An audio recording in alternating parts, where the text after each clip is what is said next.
What's going on, guys? Craptastic. Oh shit. Oh, there it is. CraptasticJack here. CraptasticJack here. Today I want to give my thoughts on the Cruise Beta. The Crew Beta is probably the best racing game I have ever played. You heard me right.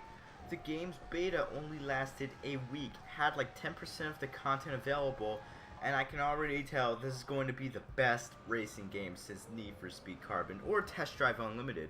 Instead of writing a gigantic novel for the forums, I've decided to make a video about the beta. I'm going to start with the pros and then finish with the cons. So without further interruptions, I give you... Oh, yeah, before I start off, I just got my blue snowballs, so the quality will be a lot better, and I love this baby so much. So without further ado, let's get started with the pros. This game doesn't take an hour to get to the great cars. All the cars in the game are great. By the great cars, I mean the fast, like high-end ones. No, it takes a while to get to those cars. From the look of it, money is scarce, and even grinding PvP races only gets you 3 grand from racing. But I did hear recently that the higher levels you will get more money. This is good. It's like in Most Wanted and Carbon, where at later stages in the game you will get more money for winning races. The soundtrack in this game is way better than Watch Dogs' poor excuse for a soundtrack.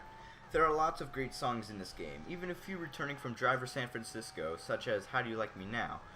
There are radio stations in the game that don't have terrible ads like in Test Drive Unlimited 2. They don't have any ads.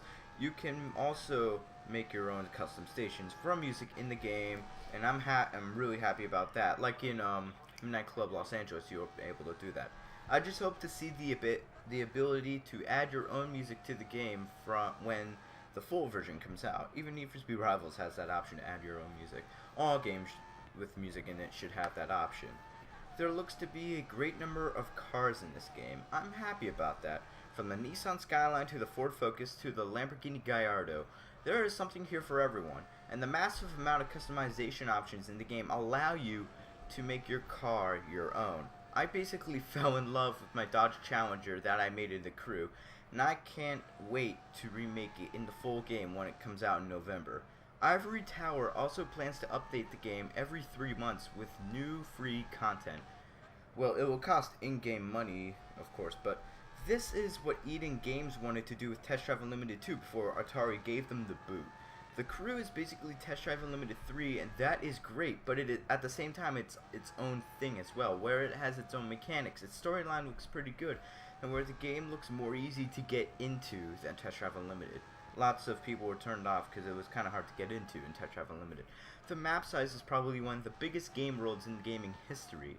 The entire map was available during the beta, and it took me 45 minutes in real time to get from New York City to San Francisco. That was with me driving as fast as I could, dodging traffic, running from the cops, etc. This is a huge map, and when I say huge, I mean huge. I mean, you would need to dedicate at least 24 hours of playtime to explore every little side street in this game, because this is a recreation of the United States. I also like how the cities in this game are not just a couple of streets with a few buildings scattered around them. They got the architecture and even the infrastructure correct with all these cities.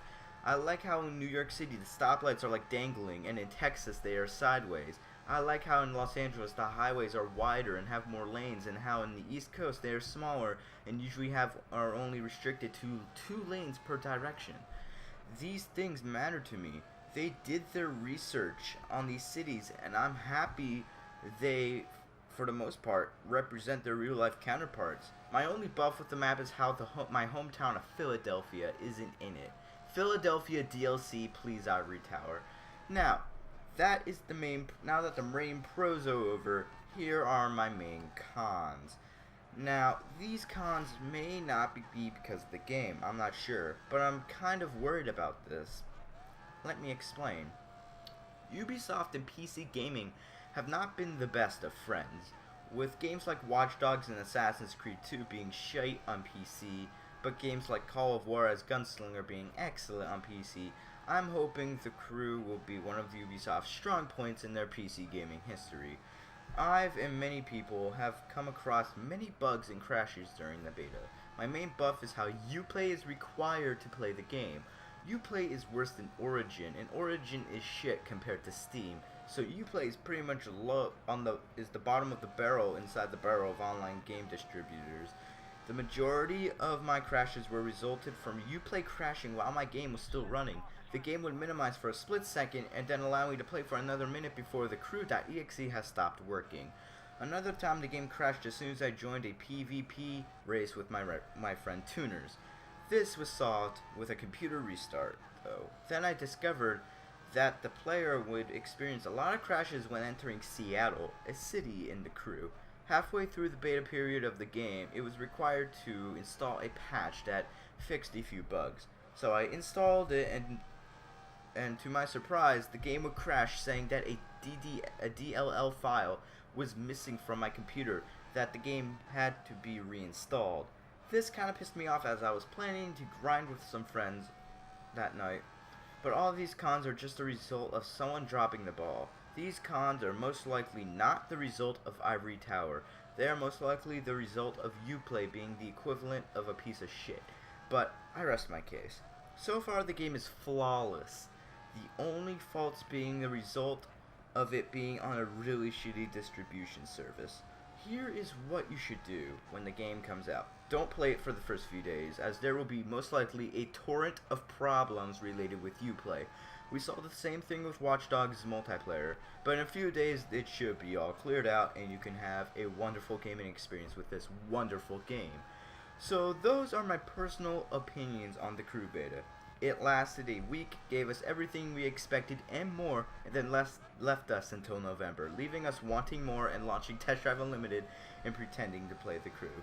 Thank you guys so much for watching. If you want to see more content like this, click that subscribe button and rate this video if you liked it, or if you didn't like it. If you disliked it, rate it anyway. I honestly don't give a shit. But thank you guys so much for watching. I'll see you guys in the next video. Have a good one.